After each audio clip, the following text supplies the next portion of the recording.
राज्यामध्ये ऊन पावसाचा खेळ पाहायला मिळतोय। काही ठिकाणी उष्णतेची लाट तर काही ठिकाणी अवकाळी पावसाची शक्यता वर्तवण्यात आली आहे। विदर्भ, मराठवाडा आणि मध्य महाराष्ट्रात तापमानामध्ये कमालीची वाढ झाली आहे।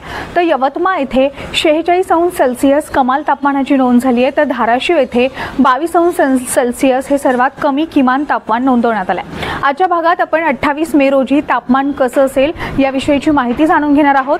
त्यासाठी हा व्हिडिओ शेवटपर्यंत नक्की पहा। राजधानी मुंबईमध्ये मान्सून पूर्व पाऊस पडण्याची शक्यता आहे। मुंबई आणि उपनगरात पुढील 24 तासात हलक्या पावसाची शक्यता वर्तवण्यात आली आहे। उद्या देखील मुंबईमध्ये दिवसभर ढगाळ वातावरण असण्याची शक्यता आहे। तर मुंबईमध्ये 31 अंश सेल्सिअस कमाल तर 25 अंश सेल्सिअस किमान एवढं तापमान असेल।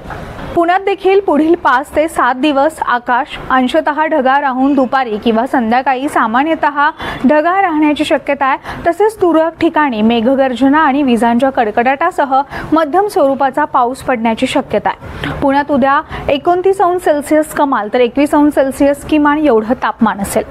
कोल्हापूरमध्ये देखील हीच परिस्थिती असून आणखी 4 दिवस ढगाळ वातावरण आणि हलक्या स्वरूपाच्या पावसाची शक्यता वर्तवण्यात आली आहे। तर उद्या कोल्हापूरमध्ये 29 अंश सेल्सिअस कमाल तर 22 अंश सेल्सिअस किमान एवढं तापमान असेल। विदर्भातील जिल्ह्याचं तापमान हे 41 डिग्री सेल्सिअसच्या पुढे गेलंय। नागपूरमध्ये उद्या 45 अंश सेल्सिअस कमाल तर 30 अंश सेल्सिअस किमान एवढं तापमान असेल। मराठवाड्यात देखील हवामान कोरडं राहण्याची शक्यता वर्तवण्यात आली आहे। तर संभाजीनगर, नांदेड, परभणी, जालना, धाराशिव या ठिकाणी उष्णतेच्या लाटेचा इशारा देण्यात आलेला आहे। तर संभाजीनगरमध्ये उद्या 39 अंश सेल्सिअस कमाल तर 29 अंश सेल्सिअस किमान एवढं तापमान राहील।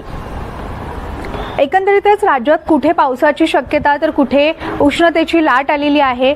ज्या जिल्ह्यात उष्णतेची लाट आलेली आहे त्या ठिकाणच्या नागरिकांनी भर उन्हात जाणं टाळावं, तसेच भरपूर पाणी पिण्याचा सल्ला आरोग्य विभागाकडून देण्यात आलेला आहे। धन्यवाद।